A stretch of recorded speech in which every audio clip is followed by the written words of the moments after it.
الحمد لله نحمده ونستعينه ونؤمن به ونتوكل عليه ونعوذ بالله من شرور أنفسنا ومن سيئات أعمالنا من يهده الله فلا مضل له ومن يضلله فلا هادي له وأشهد أن لا إله إلا الله وحده لا شريك له وأشهد أن محمدا عبده ورسوله أرسله بالهدى ودين الحق ليظهره على الدين كله ولو كره المشركون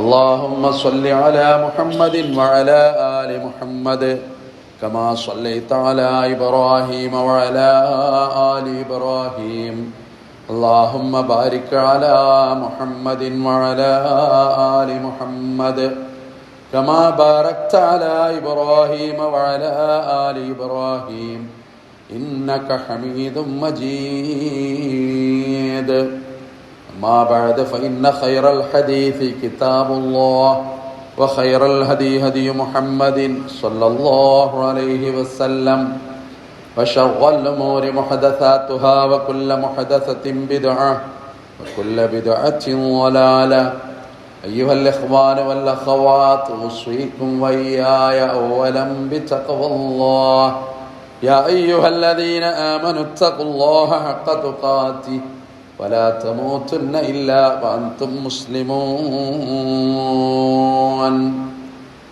أعوذ بالله من الشيطان الرجيم بسم الله الرحمن الرحيم وآت ذا القربى حقه والمسكين وابن السبيل ولا تبذر تبذيرا إن المبذرين كانوا إخوان الشياطين وكان الشيطان لربه كفورا ബഹുമാനികളായ സത്യവിശ്വാസികളെ വിശ്വാസിനികളെ, കാരുണ്യവാനായ പടച്ച റബ്ബിൻ്റെ വിധിവിലക്കുകൾ ജീവിതത്തിലെമ്പാടും പാലിക്കുവാൻ എന്നോടും നിങ്ങളോടും ഓർമ്മപ്പെടുത്തുന്നു, വസിയത്ത് ചെയ്യുന്നു. അല്ലാഹു സുബ്ഹാനഹു വ തആല ഇരു ലോകവിജയികളുടെ കൂട്ടത്തിൽ ഉൾപ്പെടുത്തി നമ്മളെ എല്ലാവരെയും അനുഗ്രഹിക്കുമാറാകട്ടെ. മാരകമായ രോഗങ്ങളിൽ നിന്ന് റബ്ബ് നമ്മളെ കാത്തു രക്ഷിക്കുമാറാകട്ടെ. കാലം അതിൻ്റെ യാത്ര തുടരുന്നു. ഉദയാസ്തമയങ്ങൾ ദിവസങ്ങൾക്ക്, ആഴ്ചകൾക്ക്, പിന്നെ മാസങ്ങൾക്ക്, പിന്നെ വർഷങ്ങൾക്ക് വഴിമാറും. ഇസ്ലാമിക സമൂഹത്തെ സംബന്ധിച്ചിടത്തോളം അള്ളാഹു ആദരിച്ച 4 മാസങ്ങളിൽപ്പെട്ട മുളർ ഗോത്രക്കാരൻ്റെ റജബ് എന്ന് വിശേഷിപ്പിച്ച റജബ് മാസത്തിലേക്ക് നമ്മൾ കടന്നു വന്നിരിക്കുന്നു. 2 മാസത്തിൽ താഴെയാണ് വിശുദ്ധ റമളാനും നമ്മുടെ മുമ്പിലുമുള്ള കാല വ്യത്യാസം. അള്ളാഹുവോട് കൂടുതൽ അടുക്കുവാനും വന്നുപോയ പാപങ്ങളെക്കുറിച്ചൊരു ബോധമുണ്ടാകുവാനും തിരുത്തേണ്ടത് തിരുത്തുവാനും ഒക്കെ ശ്രമിക്കേണ്ട സന്ദർഭങ്ങൾ നമ്മളിലേക്ക് കടന്നു വരികയാണ്. അപാരമായ അനുഗ്രഹമാണ് ഓരോ നിമിഷവും ദിവസവും അള്ളാഹു പ്രദാനം ചെയ്യുന്നത്. നമ്മൾ അനുഭവിക്കുന്ന ദുനിയാവിൻ്റെ സൗകര്യങ്ങളൊക്കെ റബ്ബ് നമുക്ക് ഒരുക്കി തന്നിട്ടുള്ള അനുഗ്രഹമാണ്. വെള്ളത്തിൽ നിന്ന് നിങ്ങളെ പടച്ചു. 2 തരത്തിൽ നിങ്ങളെ അള്ളാഹു ബന്ധങ്ങളുണ്ടാക്കി. നസബൻ വ സിഹ്റൻ ഖുർആൻ പറയുന്നുണ്ട്. വിവാഹബന്ധത്തിൻ്റെ അടിസ്ഥാനത്തിൽ നിങ്ങൾക്ക് ചില ബന്ധങ്ങൾ വന്നു. പാരമ്പര്യമായിട്ടുള്ള ബന്ധങ്ങളും നിങ്ങൾക്ക് വന്നു. തറവാട് ബന്ധം, മക്കൾ, തലമുറ. ജീവിതത്തിൻ്റെ ഒരു വേളയിൽ നിങ്ങളൊരു പ്രിയപ്പെട്ടവൻ്റെ കൂടെ, പ്രിയപ്പെട്ടവളുടെ കൂടെ അള്ളാഹു അനുഗ്രഹിച്ച ഇഷ്ടത്തിലും പൊരുത്തത്തിലും നിങ്ങൾ ജീവിതം ആരംഭിക്കുന്നു. അങ്ങനെ അതൊരു വലിയ ബന്ധത്തിൻ്റെ തുടക്കമായി മാറുന്നു. ദൃഷ്ടാന്തം എന്ന ബന്ധത്തെ ഖുർആൻ നമ്മളോട് പറയുകയും ചെയ്യുന്നു. പറഞ്ഞു വരുന്നത് അങ്ങനെ ഒരുപാട് സംഗതികൾ അനുഗ്രഹമായിട്ട് ജീവിതത്തിൽ നടക്കുന്നു. പുണ്യനബി തിരുമേനി സല്ലല്ലാഹു അലൈഹി വസല്ലമ നടന്നു പോകുന്നു. ഖദ് മർറ റസൂൽ സല്ലല്ലാഹു അലൈഹി വസല്ലം നബി നടന്നു പോകുമ്പോൾ സഅദ് ബിൻ നബി വഖാസ് റളിയല്ലാഹു അൻഹുവിനെ കണ്ടു. അലാ സഅദ് വഹുവ യതവല്ലഉ, സഅദ് വുളൂ ചെയ്യുകയാണ്. സഅദിന്റെ വുളൂ നബി ശ്രദ്ധിച്ചു. വറആഹു അലൈഹി, വീണ്ടും വീണ്ടും നബി അത് നോക്കി. ഖദ് അസ്റഫ ഫിൽ വുളൂ, അദ്ദേഹം വുളൂഇൽ അമിതത്വം കാണിക്കുന്നു. ഇത്ര കഴുകിയാലും ശരിയാകില്ല. മുഖം പിന്നെയും പിന്നെയും, കൈ പിന്നെയും പിന്നെയും, കാല് പിന്നെയും പിന്നെയും.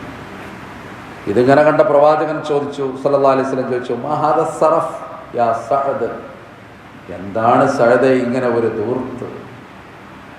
മിതവ്യയത്തിനെതിരായിട്ട് നീ എന്താണ് ഇങ്ങനെ ചെയ്യുന്നത്? ഏതൊരു വിശ്വാസിയുടെയും ഉള്ളിലുള്ള സംശയമാണ്, ഇപ്പോഴും തീരാത്ത സംശയമാണ്.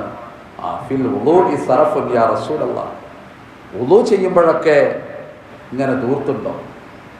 നമ്മൾ നല്ല കാര്യമല്ലേ ചെയ്യുന്നത്, ധാരാളമായിട്ട് ശുദ്ധിയാകണം എന്നുള്ള നല്ല നിയ്യത്തോടു കൂടി വെള്ളം നന്നായിട്ട് ഉപയോഗിക്കുന്നു, മാലിന്യം എല്ലാ ഭാഗത്തു നിന്നും നീക്കണം എന്നുള്ള സതുദ്ദേശത്തിൻ്റെ ഭാഗമായിട്ട് ആ സഹാബി വര്യൻ്റെ ചോദ്യം, ഫിൽ വുളൂഇ സറഫുൻ, അല്ലാഹുവിൻ്റെ റസൂലേ വുളൂഇലൊക്കെ ധൂർത്ത് വരുമോ? അപ്പോൾ വന്നു മറുപടി, റസൂലുള്ളാഹിന്റെ വൈൻ കുന്ത അലാ നഹരിൻ ജാർ, ഒഴുകുന്ന പുഴയിൽ സമൃദ്ധമായ നദിയിലാണ് നീ വുളൂ ചെയ്യുന്നതെങ്കിലും അതിൽ സറഫ് വരും, അതിൽ ധൂർത്ത് വരും. സഅദേ എന്ന് പറഞ്ഞാൽ എല്ലാത്തിലും മിതത്വം വേണമെന്നാണ്. വുളൂആകട്ടെ, കുളിയാകട്ടെ, നമ്മളെ ദൈനംദിന കാര്യങ്ങളാകട്ടെ, നമ്മൾ ഉപയോഗിക്കുന്ന വെള്ളത്തിൻ്റെ ഒരളവ് എത്രയാണ്? വെള്ളത്തിൻ്റെ അളവൊക്കെ പറയുന്നുണ്ട്. നബി വുളൂ ചെയ്ത വെള്ളത്തിൻ്റെ അളവ് കൊല്ലത്ത് എന്ന് പറഞ്ഞൊരു കണക്കന്നെ ഫിഖ്ഹിന്റെ കിതാബിൽ വന്നു. അവർക്ക് എത്ര കുറച്ച് വെള്ളമുള്ളൂ, ഒരു മുദ്ദ് വെള്ളം അല്ലെങ്കിൽ ഒരു മുദ്ദ് അളവ്. അതുകൊണ്ട് സഹാബക്കൾ വുളൂ ചെയ്തിരുന്നു, കാരണം അവർക്ക് വെള്ളത്തിൻ്റെ വില അറിയുമായിരുന്നു. 44 നദികളുള്ള 6 മാസം സമൃദ്ധമായി മഴ പെയ്തിരുന്ന നമ്മളെ മനോഹരമായ കേരള നാട്ടിൽ ചെറുപ്പം മുതൽ വെള്ളത്തിൻ്റെ വില അങ്ങനെ അറിഞ്ഞോളണമെന്നില്ല. ഇഷ്ടംപോലെ വെള്ളം. അവിടെ നബിയുടെ വാക്ക് പ്രധാനമാണ്, ഒഴുകുന്ന പുഴയിലാണെങ്കിലും അത് ശ്രദ്ധിക്കണം എന്നാണ്. അങ്ങനെ മാത്രമല്ല, കുറേ കാര്യങ്ങൾ. മിതത്വം എന്ന് പറയുന്ന ഒരു സംഗതി ഇസ്ലാമിൽ എപ്പോഴും പറയുന്നത്, നിങ്ങൾ മിതത്വം പാലിക്കണം എന്ന എല്ലാ കാര്യത്തിലും അങ്ങനെയാണ്. ഒരു പരിധി വിട്ടിട്ട് എന്ത് കാര്യം ഉണ്ടെങ്കിലും നമുക്ക് നിലനിർത്താൻ പറ്റൂല. ചില ആളുകൾ കാണാം, അങ്ങോട്ട് സുന്നത്ത് നിസ്കരിച്ച് അത് ചില ദിവസം നടക്കും, ചില ദിവസം നടക്കൂല. സ്ഥിരമായി നിങ്ങൾക്ക് ചെയ്യാവുന്ന ഒരു കാര്യം പതിവാക്കാനാണ് തിരുമേനി സല്ലല്ലാഹു അലൈഹി വസല്ലമയുടെ അധ്യാപനം. ചില ദിവസമാണ് ഭക്തി കയറുക, അന്നിങ്ങോട്ട് ഓതിയിട്ട് പെരക്കാരൻ്റെ അന്തം വിടുക. അന്നത്തെ സുന്നത്തസ്കാരം കണ്ട് പെരക്കാരും പേരമക്കളും വല്ലവരും കൂടി ബേജാറാകുക. അങ്ങനത്തെ ഒരു തഖ്വയൊന്നും അല്ലാഹു റസൂലും പഠിപ്പിക്കൂല. എല്ലാത്തിലും ഒരു മിതത്വം. അത് വെള്ളത്തിലാകട്ടെ, കുളിയിലാകട്ടെ, ഏത് കാര്യത്തിലാകട്ടെ. പിശാച് നമ്മളെ മനസ്സിൽ മന്ത്രിച്ചേരുന്നൊരു സംഗതിയാണ് ധൂർത്ത് എന്ന് പറയുന്നൊരു സംഗതി. അതിൻ്റെ ഭാഗമായിട്ട് പൊങ്ങച്ചം കടന്നു വരും.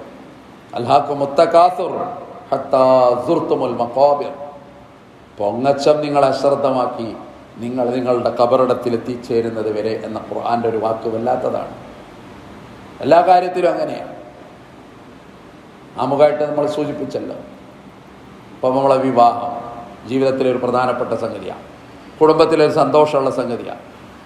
ഒരു പെൺകുട്ടിക്കൊരു വിവാഹം വരിക എന്ന് പറഞ്ഞാൽ അത് ഒരു കുടുംബത്തിൻ്റെ ആനന്ദമാണ്, ആഹ്ലാദമാണ്, പ്രാർത്ഥനകളാണ്. ഒരു ചെറുപ്പക്കാരൻ വിവാഹ ജീവിതത്തിലേക്ക് കടന്നു വരിക എന്ന് പറഞ്ഞാൽ ദീന് നൽകുന്ന പ്രാധാന്യം എത്രയെന്നറിയോ? എത്രയോ ഹറാമുകളിൽ നിന്നത് അവനെ കാക്കും, അവൻ്റെ കണ്ണുകളെ ഹറാമുകളിൽ നിന്നത് രക്ഷിക്കും, അവൻ്റെ ജനനേന്ദ്രിയങ്ങൾക്ക് അത് വല്ലാത്തൊരാത്മീയ പരിശുദ്ധി നിർവഹിച്ചു കൊടുക്കും. ഖുർആൻ അങ്ങനെ പറയും, റസൂൽ അങ്ങനെ പരിചയപ്പെടുത്തിയത്. അപ്പം അത് മാത്രം എടുത്തിങ്ങനെ നോക്കുമ്പോൾ നമ്മൾ അത്ഭുതപ്പെട്ടു പോകും. അതിൽ വരുന്ന ധൂർത്തുകൾ, അതിൽ വരുന്ന പൊങ്ങച്ചം, അതിൽ വരുന്ന കാട്ടിക്കൂട്ടൽ. പരിശുദ്ധ ഖുർആനിലെ സൂറത്ത് ഇസ്രായിലെ 2 ആയത്തുകളുണ്ട്. അത് മാത്രം പഠിക്കുമ്പോൾ അതിൻ്റെ വ്യാഖ്യാനമൊക്കെ എത്രയെന്നറിയോ? കടല് പോലെ വ്യാഖ്യാനമാണ്. തിരമാല പോലെ ആശയങ്ങളാണ്.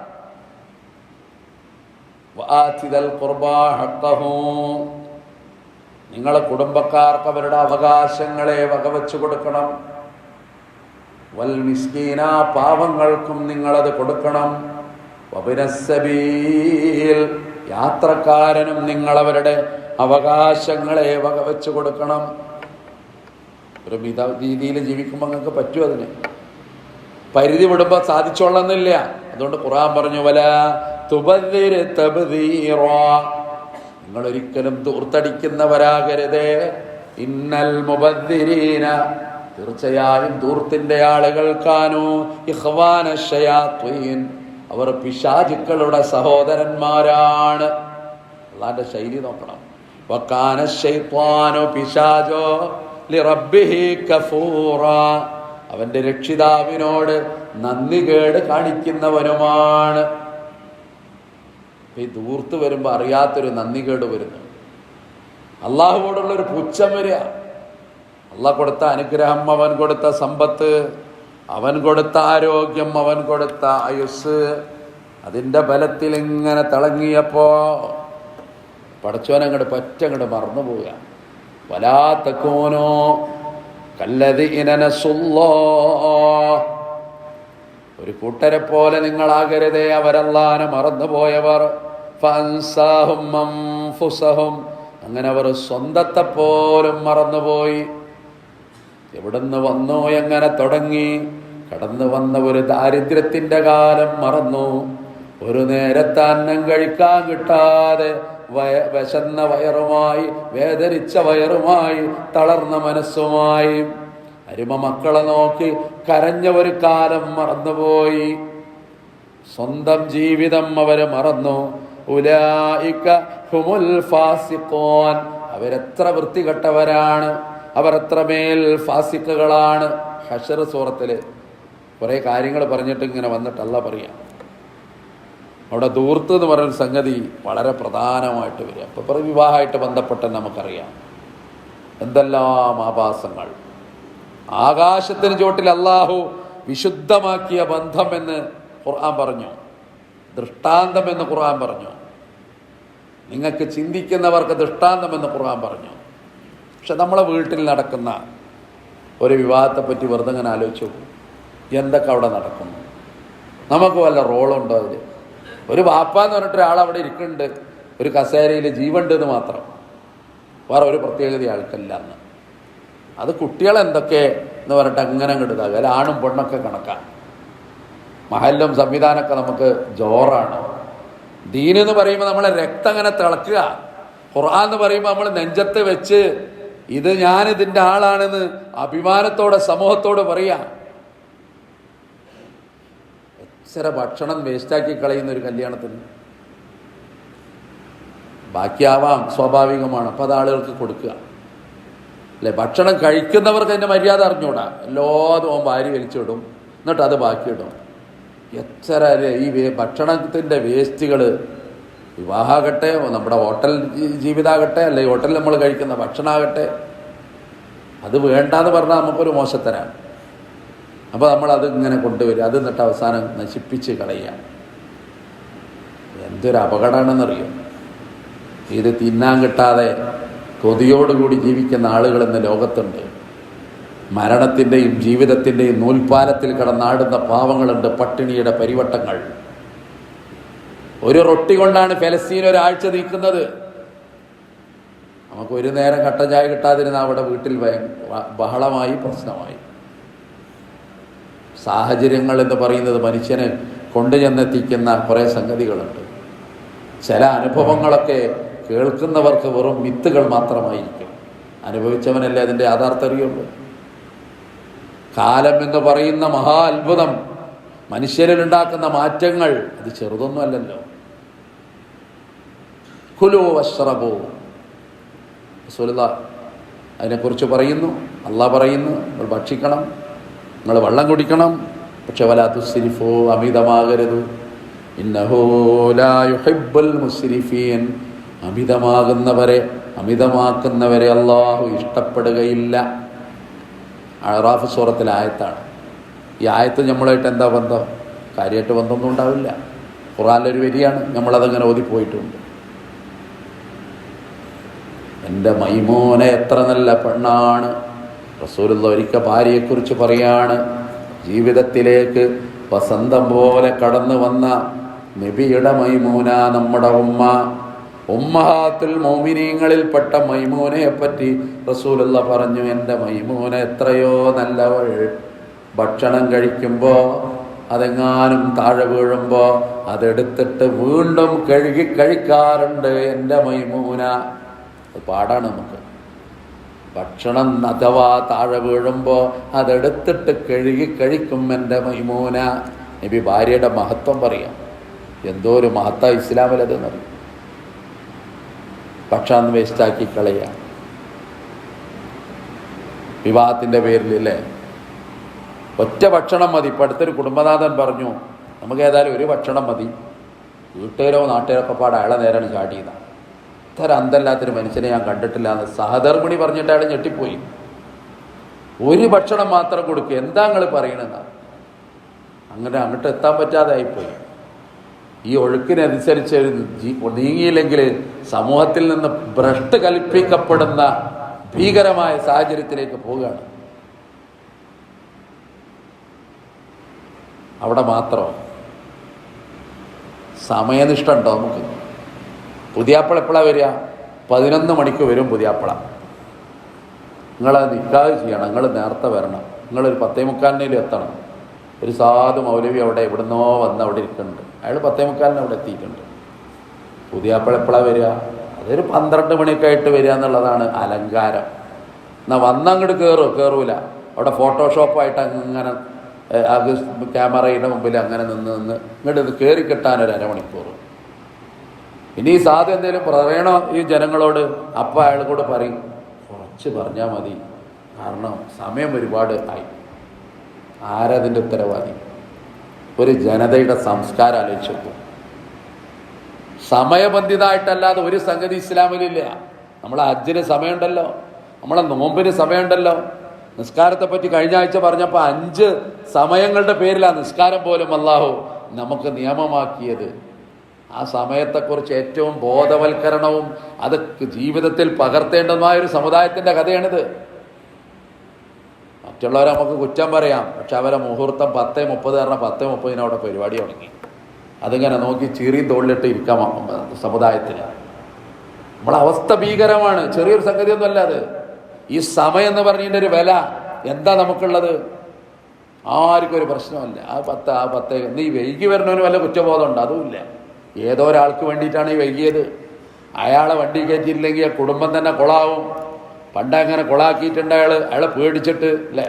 ഖിയാമത്തെ പറ്റി ഒരു അടയാളം പറഞ്ഞൊരിക്കൽ റസൂലുള്ള ആളുകൾ ബഹുമാനിക്കുമത്രേ ഒരാളെ അയാളുടെ ഷർറ് ഭയപ്പെട്ടുകൊണ്ട്, മഖാഫത ശർരിഹി, അയാൾ ചെയ്യുന്ന ളുൽമ് ഭയപ്പെട്ടിട്ട് ആളുകൾ അയാളെ ബഹുമാനിക്കും.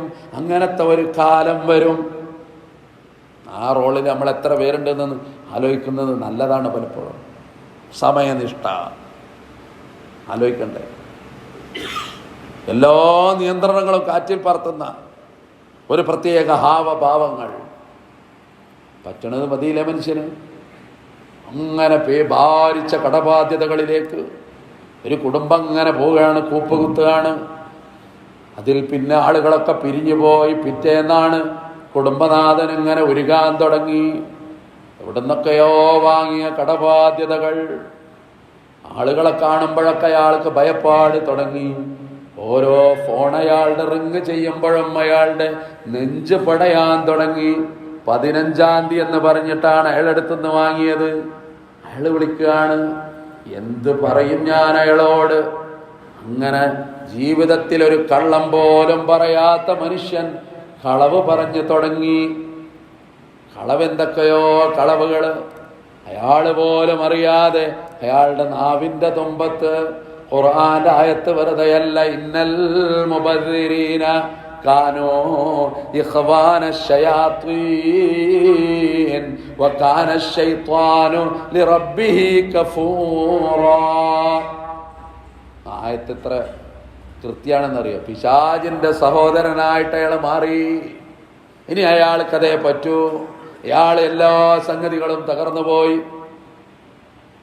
എല്ലാ തക്കവള്ള മനുഷ്യനാ, 5 നേരം നിസ്കരിക്കണ മനുഷ്യനാ, കുടുംബം അങ്ങനെ തന്നെ. പക്ഷെ ഈ കല്യാണത്തിൻ്റെ അന്ന് ആ പെരയിൽ നിസ്കാരമല്ല. അന്നത്തെ ളുഹർ എവിടെ? അതാരോ ഇളവ് കൊടുത്തു. കല്യാണമല്ലേ, അങ്ങനെ പോട്ടെ. അന്നത്തെ അസ്ർ എവിടെ? അടുത്ത വാട്സപ്പിൽ ഒരു ചിത്രം വന്നു, വധുവും വരനും കൂടി കൃത്യസമയത്ത് ളുഹർ നിസ്കരിക്കുന്ന ചിത്രമാണ്. വലിയൊരു വാർത്തയായി മാറിയത്, അപൂർവ കാഴ്ചയായി മാറിയത്. സാധാരണ അങ്ങനെ ഉണ്ടാവില്ലല്ലോ. നമ്മൾ ആലോചിക്കേണ്ട സംഗതിയല്ലേ. ളുഹർ എവിടെ, അസ്ർ എവിടെ? അന്നത്തെ മഗ്രിബ് ഒന്നും വേണ്ട. അന്നത്തെ ഏറ്റവും പ്രഭാതത്തിൽ അവന്റെ ജീവിതത്തിൽ അല്ലാഹു അപാരമായ അനുഗ്രഹം കൊടുത്ത ആ ദിവസം, അന്നത്തെ സുബ്ഹി എവിടെ? പിന്നെ എങ്ങനെ ജീവിതത്തിൽ മനുഷ്യന് ബർക്കത്ത് എന്ന് പറഞ്ഞൊരു സാധനം കയറി വരിക? മനുഷ്യന്റെ ഓർമ്മകൾ, അവന്റെ ചിന്തകൾ, പടച്ചോൻ കൊടുക്കുന്ന അനുഗ്രഹങ്ങൾ. അതുകൊണ്ട് സമയം വളരെ പ്രധാനമാണ്. 12:40 ജുമുഅ തുടങ്ങും അല്ലേ? നമുക്കൊക്കെ അറിയാം 12:40 നമുക്ക് എത്ര പേർക്ക് എത്താൻ കഴിയും? ചിലർക്ക് കഴിയും, ചിലർക്ക് കഴിയില്ല. അതങ്ങനെ അങ്ങോട്ട് പോകും. മനസ്സൊരു വല്ലാത്ത സംഭവമാണ്.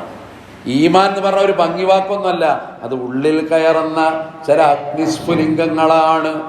അതുണ്ടാക്കുന്ന ചൂട് അത് ചെറുതല്ലാത്തതുമാണ്. ഇങ്ങനെ സൂചിപ്പിക്കുമ്പോൾ അല്ലേ, ഹറാമ് ഹലാല്, ഒരു വൈവാഹിക ജീവിതം തുടങ്ങുക. എന്തൊക്കെ നമ്മളന്ന് കാണുന്നു. പുതിയാപ്പിള അങ്ങോട്ട് വന്നു, അത് വന്ന് പോകുന്നത് വരെ ആ കുടുംബത്തിലെ ഉത്തരവാദിത്തപ്പെട്ട ആളുകളുടെ നെഞ്ച് പടയുക. കാരണം ഇനി എന്തൊക്കെ അവിടെ ഉണ്ടാകുക എന്നറിയില്ല. പടക്കാകട്ടെ, ചാടലാകട്ടെ, മറിയലാകട്ടെ, ഡാൻസ് ആകട്ടെ, പാട്ടാകട്ടെ, പുതിയ പുതിയ സംഭവങ്ങൾ അല്ലേ. വമിൻ ആയാത്തിഹി, അള്ളാന്റെ ദൃഷ്ടാന്തത്തിൽപ്പെട്ടതാണ്. അവിടെ കൂടിയ ആളുകൾ മുഴുവൻ ആ 2 പേർക്കും വേണ്ടി ദുആയുണ്ട്. ബാറക്കല്ലാഹു ലക്കുമാ വബാറക അലൈക്കുമാ വജ്മഅ ബൈനക്കുമാ ഫീ ഖൈർ. പഠിച്ചവനെ, ഇവരെ 2 പേരെയും നീ നന്മയിൽ ഒരുമിച്ച് കൂട്ടണം, അവരെ ജീവിതത്തിൽ ബറക്കത്ത് കൊടുക്കണം. അതിനു വേണ്ടി ദുആ ചെയ്യാൻ വേണ്ടി വന്ന മനുഷ്യന്മാരാ. അവർക്ക് കാണുന്ന കാഴ്ച പിടുത്തം വിട്ട്, നിയന്ത്രണം വിട്ട് ആരുടെ കയ്യിലല്ല. അങ്ങനത്തെ ഒരു സമൂഹം. ഇവരെവിടുന്ന് രക്ഷപ്പെടുന്ന നമ്മൾ കരുതുന്നത്? കുടുംബനാഥൻ എന്ന് വട്ടപൂജ്യം, വരൻ പോലും വട്ടപൂജ്യം. അവൻ പറയും ഞാനറിയില്ല, എൻ്റെ തുണക്കാർ കാട്ടിയതാണ്, എന്താ ഇപ്പോൾ ചെയ്യാന്ന് പറഞ്ഞിട്ട് അവനും നിരപരാധിയായി. തുണക്കാർ പറയും ഇപ്പം ഞങ്ങളൊക്കെ കല്യാണത്തിന് ഇങ്ങനെ കാട്ടി, അതുകൊണ്ട് ഞങ്ങളിപ്പോൾ അതിന് പകരം വീട്ടിയിട്ടില്ലെങ്കിൽ പിന്നെ ഇപ്പം എന്നാ വീട്ടാൻ? അവരും അങ്ങനെ. അള്ളാഹു ഏറ്റവും അനുഗ്രഹിച്ച ഒരു സംഗതിയെ കാട്ടിക്കൂട്ടുന്ന ഒരവസ്ഥ. ഇസ്ലാമിൽ വലീമത്തുണ്ട്, പുണ്യമായിട്ട് പഠിപ്പിച്ചതാണ്. അബ്ദുറഹ്മാൻ ഇബ്നു ഔഫ് റളിയല്ലാഹു അൻഹു നബിയുടെ ഇഷ്ടവാചനമാണ്. ദാരിദ്ര്യം കൊണ്ട് മദീനയിൽ വന്നവനാണ്, മുഹാജിറാണ്, അഭയാർത്ഥിയാണ്. പക്ഷെ ഇവിടെ വന്നപ്പോ അള്ളാഹു അങ്ങയുടെ ബറക്കത്ത് കൊടുത്തു. മദീനയിലെ വലിയ സമ്പന്നരുടെ കൂട്ടത്തിലേക്ക് ഉയർന്നു. ആ അബ്ദുറഹ്മാന്റെ ശരീരത്തിൽ, വസ്ത്രത്തിൽ ഒരു ദിവസം നബി കണ്ടു. ജാഅ ഇലാ റസൂലില്ലാഹി സ്വല്ലല്ലാഹു അലൈഹി വസല്ലം മസറു സുഫ്ര, ഒരു അടയാളം ഇങ്ങനെ കണ്ടു. സുഫ്ര പറഞ്ഞാൽ മഞ്ഞ നിറം കണ്ടു. മഞ്ഞ നിറത്തിലൊരടയാളം. ഫസഅലഹു സ്വല്ലല്ലാഹു അലൈഹി വസല്ലം, നബി അദ്ദേഹത്തോട് ചോദിച്ചു ഇതെന്താന്ന് ചോദിച്ചു. ഫഅഖ്ബറഹു അന്നഹു തസവ്വജ ഇംറഅത്തുൻ മിനൽ അൻസാർ. റസൂലേ, ഞാൻ അൻസാരികളുടെ കൂട്ടത്തിൽ നിന്ന്, അൻസാരികളിൽ നിന്നുള്ള ഒരു പെൺകുട്ടിയെ വിവാഹം ചെയ്തിട്ടുണ്ട്. തസവ്വജ ഇംറഅത്തുൻ മിനൽ അൻസാർ. അല്ലേ, നമ്മളെ നാട്ടിലാണെങ്കിൽ എന്താ ഉണ്ടാകേണ്ടത്? അയാൾ പിന്നെ മുണ്ടിക്കൊള്ളണമെന്നില്ല അല്ലേ. എന്നിട്ട് എന്നോടൊരു വിവരം പറഞ്ഞില്ലല്ലോ, അതിനൊക്കെ പോയി പറഞ്ഞു. എന്നോടൊരു ഇങ്ങനെ നമ്മൾ ആലോചിക്കുക. നബി ഉടനെ ചോദിച്ചൊരു ചോദ്യമുണ്ട്, കം സുഖത്തൈലൈഹാ, അവൾക്ക് മഹർ എന്തേലും കൊടുത്തോ? അദ്ദേഹം പറഞ്ഞു, ഖാല സിനത്തു നുബാത്തിൻ മിൻ ദഹബ്, സ്വർണത്തിൽ നിന്ന് ഇന്ന തൂക്കം ആഭരണം ഞാൻ അവൾക്ക് മഹർ കൊടുത്തു നബിയെ. അപ്പൊ പിന്നെ റസൂലുള്ളാഹി പറഞ്ഞു, ഖാല ഔലിം വലൗ ബിശാത്ത്, ഒരാടിനെ കറുത്തിട്ട് ഒരു വലീമത്തൊക്കെ കൊടുക്കണം. വലീമത്ത് പറഞ്ഞ വിവാഹ സദ്യ കൊടുത്തൂടെ എന്ന് ചോദിച്ചു. മുത്തഫഖുൻ അലൈഹിയായ നിവേദനമാണ്. ഇസ്ലാം ഒരു പുണ്യാക്കി പഠിപ്പിച്ച സംഗതിയാണ്. ഭക്ഷണ ആളുകൾക്ക് കൊടുക്കാതെ മാന്യമായിട്ട് കൊടുക്കുക. പറ്റണത്ര ആളുകളെ വിളിക്കുക. അവിടെ പറഞ്ഞില്ലേ ഞോൻ തെറ്റും, ഇല്ലേ? അങ്ങനെയുള്ള ഒരു നാടുണ്ടാക്കിയ ഒരു ഒഴുക്കുണ്ട്. അതിനനുസരിച്ചിട്ടുള്ള ഒരു ചില അവസ്ഥകൾ ശ്രദ്ധിക്കപ്പെടേണ്ടതാണ്. ശർറു തആമി തആമുൽ വലീമ, വിവാഹ സദ്യയിൽ ഏറ്റവും വെറുക്കപ്പെട്ട ഭക്ഷണങ്ങളെ കൂട്ടത്തിൽ ഏറ്റവും വെറുക്കപ്പെട്ടത് ഒരു വിവാഹ സദ്യയാണ്. അതിന്റെ പ്രത്യേകത എന്താണെന്നറിയോ? ഇത് അവിടെ VIP മാത്രമേ ഉള്ളൂ, സമ്പന്നന്മാർ മാത്രം. പാവങ്ങളൊക്കെ ഉപേക്ഷിച്ച് അവർക്കത് ഒരു നേരത്തെ അന്നം കഴിക്കാൻ പൂതി, നല്ലൊരു ഭക്ഷണം കഴിക്കാൻ മോഹം, അവരൊക്കെ വെട്ടി മാറ്റി ലിസ്റ്റെന്ന്. ഇതൊന്നും ആവശ്യമില്ലാത്ത കുറേ ആൾക്കാർ, കുറേ സമ്പന്നന്മാർ, അത് റസൂലുള്ളാഹിനെ കുറിച്ച് പറഞ്ഞത് ശർറു തആമി തആമുൽ വലീമ. എത്ര മോശപ്പെട്ട ഭക്ഷണമാണത് അല്ലേ? അതിഥികളാ നമ്മളെ വീട്ടിൽ വരുന്നത്, സൽക്കരിക്കണം അവരെ. എങ്ങനെ സൽക്കരിക്കുക? അവരോടത്ത് ഇരുത്തി മാന്യമായിട്ട് അവർക്ക് ഭക്ഷണം കൊടുക്കണം. എവിടുന്നോ വന്നൊരു ബൊഫേ സംസ്കാരം, അതില്ലെങ്കിൽ ഇപ്പം നമുക്കൊരു റാഹത്തില്ല. എന്നിട്ട് വന്നോ മുഴുവൻ ഒരു പ്ലേറ്റ് എടുത്ത് ഇങ്ങനെ നിൽക്കുക യാചകനെ പോലെ. എന്നിട്ട് അത് കിട്ടിയോ തണ്ടില്ല. എന്നിട്ട് അതിനും ന്യായീകരിക്കാൻ അല്ലേ ഇസ്ലാം പിന്നെ വിരുന്നുകാരന് അതിഥിക്ക് നൽകുന്ന ഒരു പ്രോത്സാഹനം മാത്രം വായിച്ചാൽ നമ്മൾ അത്ഭുതപ്പെട്ടു പോകും പ്രിയപ്പെട്ടവർ. ഞാൻ പറഞ്ഞു വന്നത് ഇതൊരു വിശാലമായ വിഷയമാണ്, വ്യത്യസ്തമായ ചില വിമർശനമല്ല, ഒരു ഉൾക്കൊള്ളൽ മാത്രമാണ്, ഒരു ടോർച്ചടിക്കലാണ് സ്വന്തം ജീവിതത്തിലേക്ക്. നമ്മളൊക്കെ വീട്ടിലെ വിവാഹങ്ങൾ കടന്നുപോയില്ലേ? ഇനിയും വരാല്ലേ? വിവാഹ ജീവിതത്തിലേക്ക് കടക്കാനുള്ളവർ നമ്മുടെ കൂട്ടത്തിലില്ലേ? ദീൻ എത്രത്തോളം നീതി പുലർത്താനെന്ന് കഴിയും? മുദ്രാവാക്യങ്ങൾ മാത്രമല്ല ഇസ്ലാം, ഭംഗിവാക്കുകൾ മാത്രമല്ല ഇസ്ലാം, ചിഹ്നങ്ങൾ മാത്രവുമല്ല ഇസ്ലാം. അത് ഉജ്ജ്വലമായൊരു വിശ്വാസ സംഹിതയുടെ പ്രതിഫലനമാണ്. അത് ഉൾക്കൊള്ളാൻ അല്ലാഹു നമ്മളെയൊക്കെ അനുഗ്രഹിക്കുമാറാകട്ടെ.